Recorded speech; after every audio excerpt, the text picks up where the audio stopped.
going to Geneva in order to restore our relationship with the Global Fund. Mr. Speaker, lastly, members, I have rushed through the grounds because of the time allocated.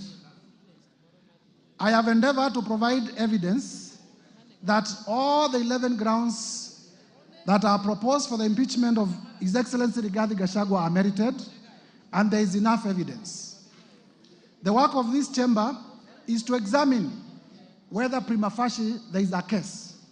The trial chamber is the Senate. And therefore, I want to plead with members of this House. It doesn't matter whether you signed the motion or you did not sign the motion. I have endeavored to persuade each one of you individually that this country requires a serious leadership. And His Excellency Rigathi Gachagua is not part of that serious leadership. I have endeavored to persuade each one of you that this country requires leaders who can respect the rule of law. This country requires leaders who can respect the Constitution. And His Excellency Rigathi Gachagua is not one of them. And therefore, I take this time to implore on each one of you, besides our political persuasions, to realize that we want the best for our country. This is the country that we shall bequeath to our children. And if the country is destroyed by reckless leaders like His Excellency Rigathi Gachagua, there will be nothing to bequeath our future generations. And therefore, persuade each one of you, please vote with your, put Kenya first above your politics when you come to vote. Lastly, Mr. Speaker, members of Parliament, if you listen carefully to His Excellency Rigathi Gachagua, and I did say at the time of giving my notice of motion, I have nothing against him as a person. But I was perturbed yesterday because His Excellency Rigathi Gachagua did insult members of Parliament. He insulted the intelligence of members of Parliament. There are members here who are senior lawyers. There are members here who are senior accountants.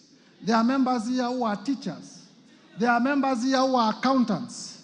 There are members, all of us are respected in our societies. The people of Kenya have elected us to exercise a constitutional mandate in this country.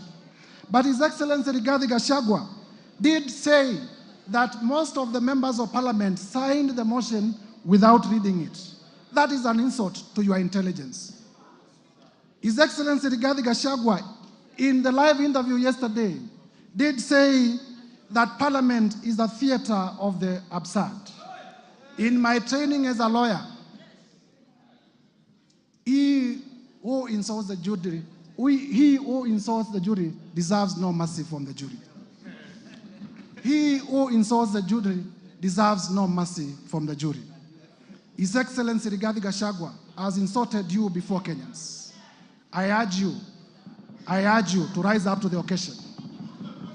I urge you to rise up to the occasion. Uphold all the 11 grounds. Uphold all the 11 grounds. Uphold all the 11 grounds. Mr. Speaker, there is evidence that I have not gone through. The whole issue of Wamunyoro investments and the land in Embakasi. I have evidence in my bundle of documents that His Excellency Rigathi Gachagua used his office as the Deputy President, called junior officers at the Ministry of Lands, forced them to forge documents to the effect that Wamunyoro Investment had bought the land in Embakasi long even before it had been registered as a company. That land, Mr. Speaker, belongs to a sickly civil servant. It belongs to a father, it belongs to a mother. Mr. Speaker, we must have a Deputy President who is compassionate. I watched the Deputy President yesterday on television, displaying impunity and arrogance.